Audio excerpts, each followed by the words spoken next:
میرے دوستوں میں یہاں ایک جملہ کہتا ہوں، بعض لوگ اس غلطی میں مبتلا ہے کہ اللہ کے رسول کے زمانے میں تراویح 8 رکعت تھی اور حضرت عمر نے اپنے زمانے میں اس کو 20 کر دیا۔ ایسی کوئی بات نہیں ہے، اللہ کے رسول کے زمانے میں بھی 20 تھی، حضرت عمر نے بھی 20 ہی جاری رکھی۔ تو پھر حضرت عمر کا نام لیا کیوں جاتا ہے؟ اس کی ایک وجہ ہے۔ وجہ کیا ہے؟ حضور پاک علیہ السلام نے 3 دن تراویح کی جماعت کرائی، 3 راتیں۔ چوتھے دن حضور پاک علیہ السلام جماعت کرانے نہیں آئے تو صحابہ کرام بہت پریشان ہوئے کہ آج اللہ کے رسول نہیں آئے، وہ اپنے نوافل پڑھتے رہے۔ اللہ کے رسول صبح آئے نماز کے وقت تو فرمایا مجھے پتہ تھا تم آئے ہوئے ہو، لیکن یہ ابو داؤد شریف کی روایت ہے، لیکن میں نہیں آیا اس وجہ سے کہ مجھے اس بات کا خوف تھا کہ اگر میں نے اب بھی چوتھے دن جماعت کرا دی نا تو آسمان سے وہی اتر آئے گی اور تمہارے اوپر فرض ہو جائے گا۔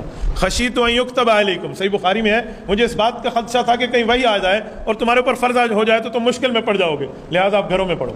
حضور پاک علیہ السلام نے گھروں میں اجازت دی۔ حضرت ابوبکر صدیق رضی اللہ تعالیٰ کا دور تک یوں ہی چلتا رہا۔ حضرت عمر کا دور آیا تو حضرت عمر رضی اللہ تعالیٰ نے 2-3 کام اس میں شامل فرمائے۔ نمبر 1 فرمایا آپ پورا مہینہ مسجد پڑھیں گے۔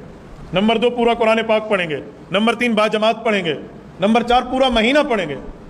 صحابہ کرام نے کہا امیر المؤمنین یہ کیسی بات ہے؟ حضور علیہ السلام نے تو گھر میں پڑھنے کی اجازت دی اور آپ پورا مہینہ مسجد کی جماعت کے پابند بنا رہے ہیں۔ وجہ حضرت عمر نے فرمایا جب حضور پاک نے گھر میں پڑھنے کی اجازت دی تھی میں بھی تمہارے ساتھ شامل تھا یا نہیں تھا؟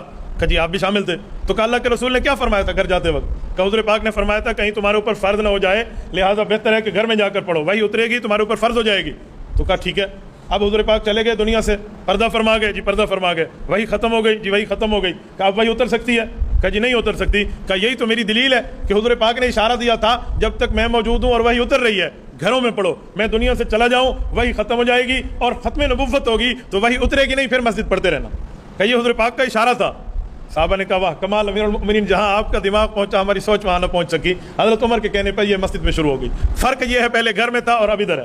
یہ ہے، یہ نہیں ہے کہ حضرت عمر نے 8 کو 20 کر دیا۔ بابا حضرت عمر شریعت ساز نہیں ہے، شریعت پہ عامل ہے، شریعت بنانے والا نہیں ہے، شریعت پہ عمل کرنے والا ہے۔ وہ رکعتوں کو بڑھائے اور گھٹائے کیوں؟